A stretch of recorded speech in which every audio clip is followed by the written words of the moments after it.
labs rīts, labs rīts Latvijā un pēcpusdienas sveiciens šeit no Jaunzēlandes. Bišķi ātrāk, tāpēc, kad Latvijā jau, protams, tagad ir agras rīts vēl, bet ļūdās jākāp lidmašīnā un jālido tālāk atpakaļ māju. Ceļojums bija labs, noteikti ārpus manas komforta zonas. Un tas ir tāds, parasti to saka tādos visos motivējušos video par to, ka baigi forši ir, kad izaugsme ir ārpus komforta zonas. Un viņi noteikti bija šitajā ceļojumā ārpus manas komforta zonas daudzās lietās, kuras bija jāiet cauri un jārisina, un nebija zināšana, bija jādomā un jāskatās līdzi. Bet es vakar solīju, ka es pastāstīšu par vienu ļoti uzņēmējumu svarīgu niansu, bet to patāpusim pirmnieki, es būšu apakaļ Latvijā, bet šodien, tāpēc, kad ir piekdiena un tuvojās būs weekends, un weekends parasti ir arī tāds labs moments, kurā uzturēt attiecības. Mums šodien bija forša tikšanās ar vienu tādu pāri, kuru es iepazinu pirms kaut kādu laiku, un arī tagad, kad mēs bijām februārī Jaunzēlandē, viņi mūs speciāli izved pamakšķerēt un rādīt tur savu to torpēdu, ar kuru tur var okeānā kilometru sūtīt iekšā visu oficiāli, tur kaut 60 nāķis var sakarināt, un mēs tur arī smuki saķērām zivtiņas.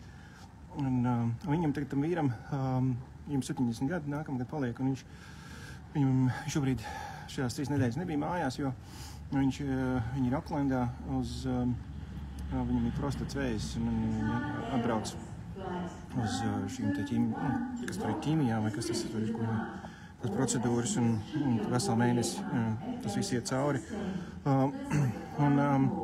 Kaut kā man bija sirdī, kad es redzēju, ka viņi nav uz vietas tajā pilsētiņā, kurā mēs parasti darbojamies. Vairākas nedēļas es tā uzprasīju, kur tad viņi ir, un uzzināju to, ka viņi ir Oklendā.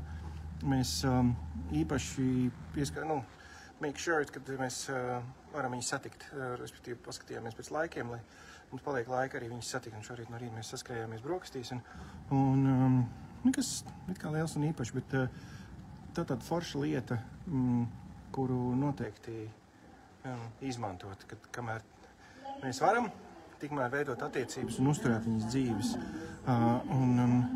Protams, tas mums paprasīja aizbraukt ātrāk, piecelties agrāk, varbūt šī gadījumā kaut kādu naudiņu, mēs viņus uzaicinājām brokastīs paēst, un varbūt arī kaut kādu naudiņu papildus, varbūt kādā reizē vajadzīgi, lai kaut ko tādu darītu, bet tā ir laba lieta. Tā ir laba lieta, kuru atskatoties noteikti, es zinu, ka es nekad nenožēlošu, un arī dzirdot pēc tam arī viņu paldies, un to, ka viņi jutās novērtēt, ka vienkārši tāpatās cilvēki vēlās uzturēt labas attiecības ar viņiem, un esot kaut kur viņu galā, tomēr nobraukt garām un pasveicināties un parunāties. Un īsi, labi, mums tās tikšanās nebija gāra stundu pusotru, mēs te padzējām kafiju, paēdām brokastis, bet es zinu to, ka tā ir lieta, kas paliek mūžībai. Tas nav tāds, kas tad šodien ir, un tad nav. Tās ir labas lietas un attiecības arī šī piekdienā, gan arī nedēļas nogalē paskatīties un zināt to, ka mēs kaut ko tādu daram, ka mēs izvēlamies cilvēku, kas mums ir tuvs pāri tām darāmajām lietām un uzturēt attiecības un pavadīt laiku un iedziļināties un parunāties. Tam ir baigā vērtība. Un to tad arī ejam un daram. Un tiekamies Latvijā. Pirmdien, no rīta 6:30.